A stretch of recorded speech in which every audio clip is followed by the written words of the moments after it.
right now in this area. This is my office. This is my home ground. And it's well worth defending.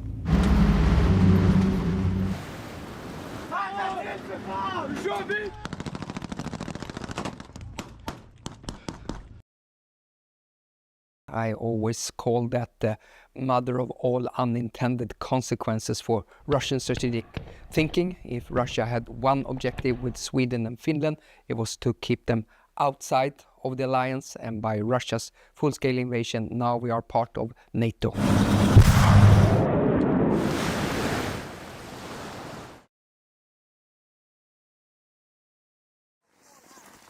We do not come empty-handed. We do bring a lot of humility as a new ally, but we also bring a lot of capability. So we definitely want to see ourselves as a net provider of security.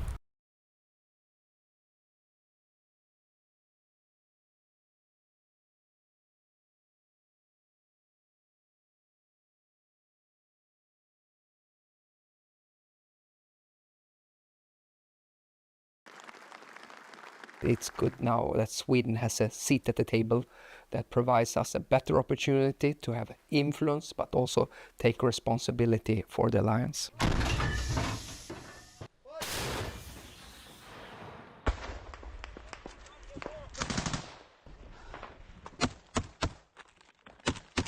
Supporting Ukraine is both the right thing to do and it's a smart thing to do.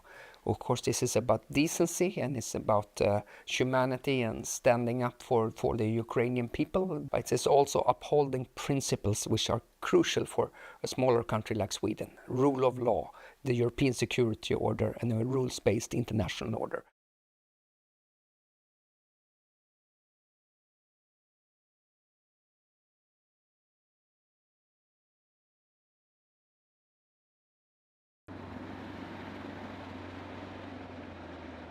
Leaning on the many years of close partnership with NATO, we have embraced a lot of the methodology that comes with standardization and building interoperability. We can now plan and work together, not as a unique entity, but as an integral part of NATO.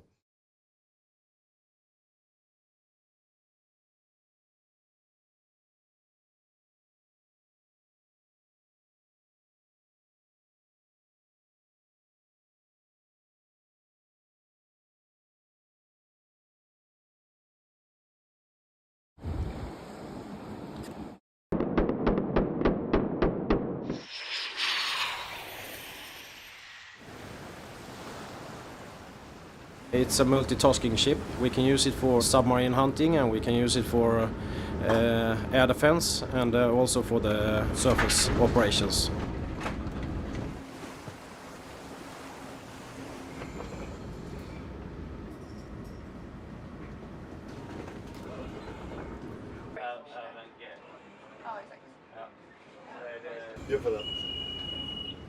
Our profession is to use this ship in an attack from the archipelago in the Baltic Sea.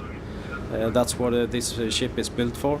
We are very familiar with the environment in this region, and this ship is built for the environment around here.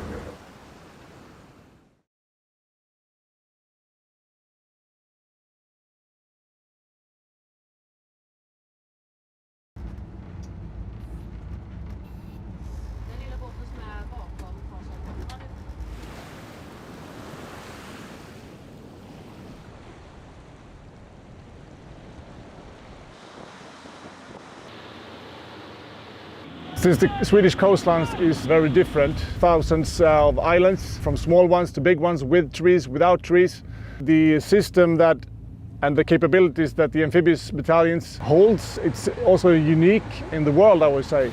We bring our own sustainability. We live and work from our boats that are designed to operate in these conditions.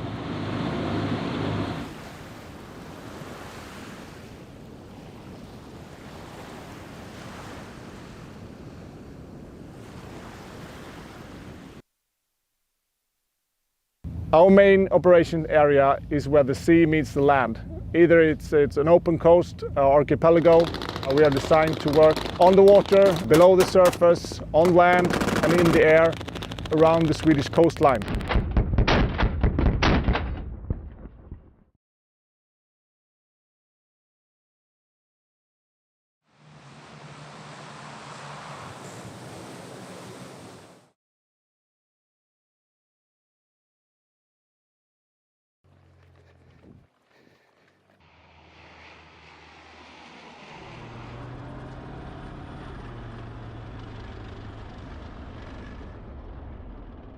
So the symbol for the battle group Gotland and the Gotland regiment is the ram. The ram symbolizes strength and the will to survive in harsh conditions on an island in the middle of the Baltic Sea.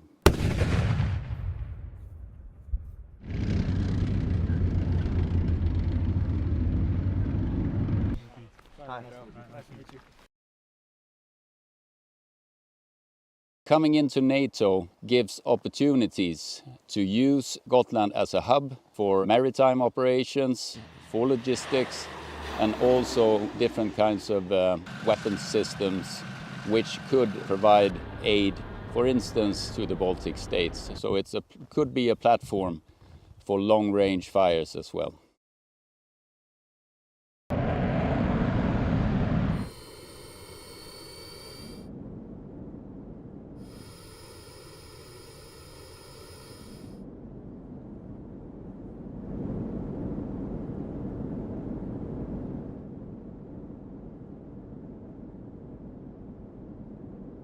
So we always have at least two aircraft in constant readiness for air policing mission, or to identify, collect information, or to intercept an aircraft coming too close to NATO territory.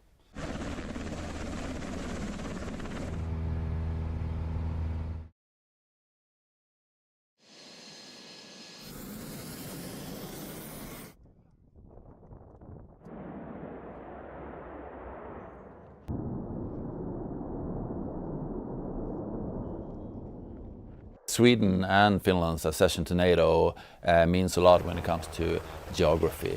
We can bring our situational awareness, our early warning concepts, and overall our knowledge of the situation in our region, and combine that with the other NATO alliance, which will really strengthen our situational awareness in the high north.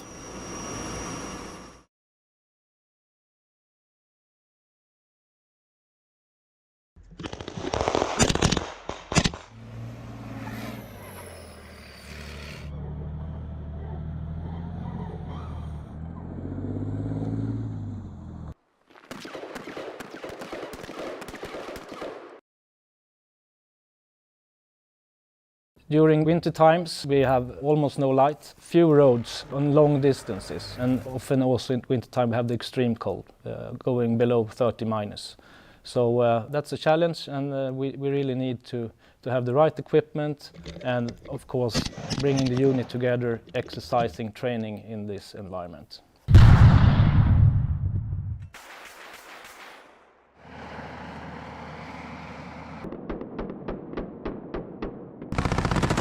We are in the training field.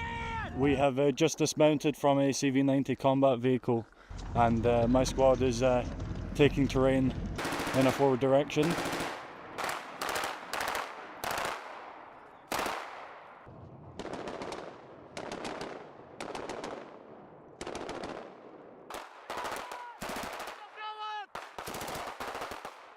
I'm from Paisley, Glasgow in Scotland. I moved to Sweden when I was young, when I was 6 years old, and I've grown up here, so Sweden has become my home, and makes sense to defend it. Joining NATO, for me as an individual, it means that I get to help not only defend what has become my home country here in Sweden, but the country where I'm from as well, which is the United Kingdom. And so I've learned a lot of things, and I've realised that if you have the right people beside you, you can do pretty much anything.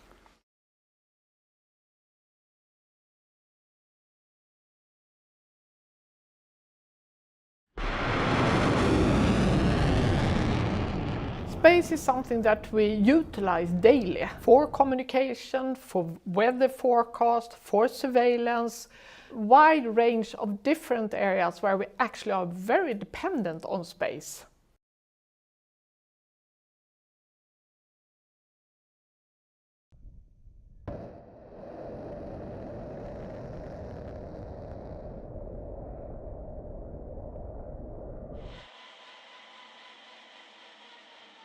Please follow me. In Sweden, but I think also other countries in Europe have learned now what is happening in Ukraine. You need to have space assets that can see actually what is going on and what is to plan and be prepared. The terrestrial network is shut down immediately when a war breaks out. What can you do with space assets? You can have communication, you can do a lot of things with that. And you see also what we are doing with drones and with unmanned vehicles today. They are controlled by space assets, so that is important. If we see a war situation where actually the mobile networks, they are not working, then we will be much more dependent on satellite communication, and we need to be ready for that situation. What is key also is that you have the capability to send off satellites from different places around the globe. We are based out of Europe, and this is the only facility that has these capabilities.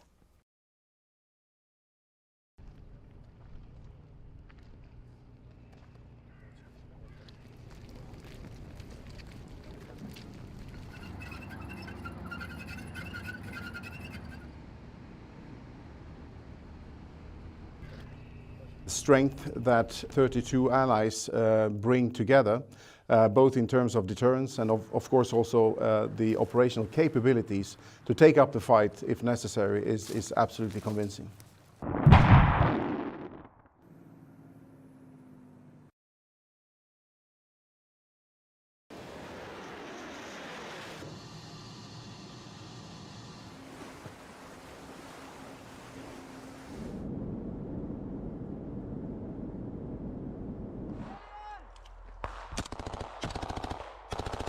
We have to understand that we are an ally, and as ally you share blood and you're solidaric. And by our accession into alliance, we are safer, but NATO is also stronger, and that makes me proud as a Swede.